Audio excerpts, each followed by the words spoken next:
जय श्री कृष्णा। स्वागत है आपका आपके चैनल आध्यात्मिक कथाओं में। आध्यात्मिक कथाओं के क्रम में मैं आज आपके लिए लेकर आई हूँ कार्तिक मास की कहानी। हिंदू धर्म में कार्तिक मास को बहुत ही खास महत्व दिया है। कार्तिक मास का आरंभ शरद पूर्णिमा के दिन से होता है और कार्तिक पूर्णिमा के दिन कार्तिक मास का समापन होता है। हमारे शास्त्रों के अनुसार कार्तिक मास में दान, पुण्य, पूजा पाठ और गंगा स्नान का बहुत ही महत्व बताया गया है। शास्त्रों के अनुसार भगवान विष्णु 4 महीने की निद्रा के बाद कार्तिक मास में देव उठनी एकादशी के दिन जागते हैं। इसलिए इस महीने में भगवान विष्णु की पूजा का बहुत ही महत्व माना गया है। धर्म पुराणों के अनुसार कार्तिक के महीने में श्रीमद् भागवत और गीता का पाठ करने से मनुष्य के सभी पाप दूर होते हैं। कार्तिक मास की कहानी। एक सास थी, उसके 4 बहुएं थी। कार्तिक मास आया, सासू ने बहुओं से पूछा कि मैं कार्तिक स्नान करने जा रही हूँ, मेरे साथ कौन चलेगा।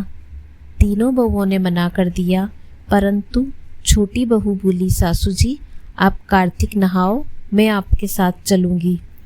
दूसरे दिन सासू बहुएं दोनों जल्दी उठी, सारा काम किया। नदी पे जाके सास ने स्नान किया। बहू सास की साड़ी धोने लगी। कभी कपड़े धोए हुए नहीं थे तो बहू से साड़ी निचोई नहीं गई। घर आकर झरझरती साड़ी सुखा दी। मन लगाकर सास की सेवा की। स्नान से निवृत्त होते ही सास को जरूरत के सब सामान दे देती। इस बहाने सास के साथ बहू का भी कार्तिक स्नान हो गया। कार्तिक माता उससे प्रसन्न हो गई। जहाँ साड़ी का पानी झरता वहाँ सोने की चीपें, हीरे मोती जगमगाने लगे। घर में सोने चांदी का ढेर हो गया। धन से घर भर गया।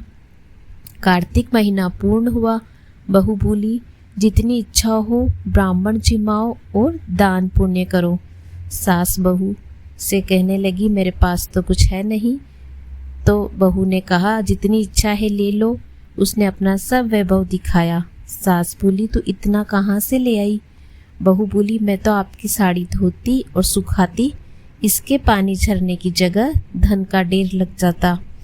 धूमधाम से सास बहू ने ब्राह्मण जिमाए, दान धर्म किया। जिठानियाँ चकित हो गई। देवरानी से पूछने लगी, तूने क्या किया जो इतना धन हो गया। देवरानी बोली, मुझे तो सासू जी की साड़ी ठीक से निचोना नहीं आती थी। साड़ी झरती, उसके पानी की जगह धन का ढेर लग जाता। जिठानियों को भी ईर्ष्या हुई। उन्होंने सोचा, अगली बार हम भी सासू जी को कार्तिक स्नान करवाएंगे। कार्तिक आया। तीनों बहुएं बोली, सासू जी आप कार्तिक नहाओ, हम आपका नियम निभाएंगे। सास बोली, तुमसे जल्दी उठा नहीं जाता तो कैसे होगा।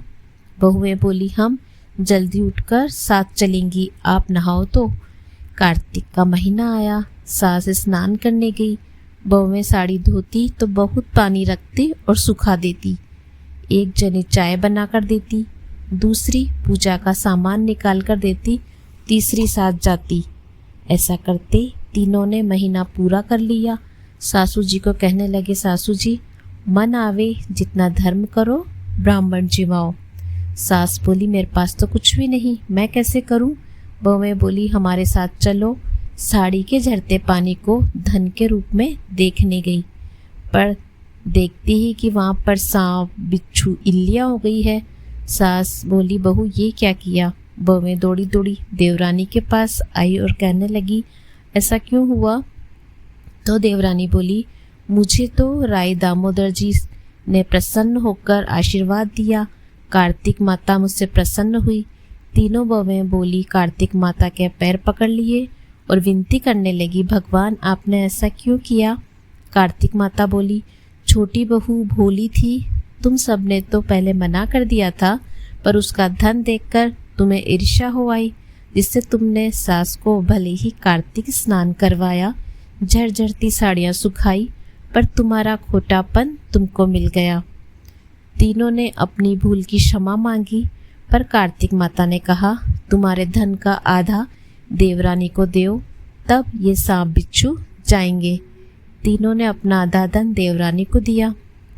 सांप बिच्छू सब अदृश्य हो गए और उनका घर पहले जैसा हो गया। इधर देवरानी बोली, अब क्या मुझे धन देते हो? अब तो राई दामोदर जी की मुझ पर कृपा हो गई है। हे कार्तिक माता, हे राई दामोदर भगवान, जिसे छोटी बहू पर प्रसन्न हुए वैसे सब पर होना, सबकी मनोकामनाएं पूर्ण करना, सबके भंडार भरना। आप अंत तक हमारी कहानी में बने रहिए, उसके लिए धन्यवाद। उम्मीद करती हूँ आपको यह कहानी पसंद आई होगी। अगर पसंद आई है तो सब्सक्राइब करना ना भूलें। जय हरि श्री विष्णु। धन्यवाद।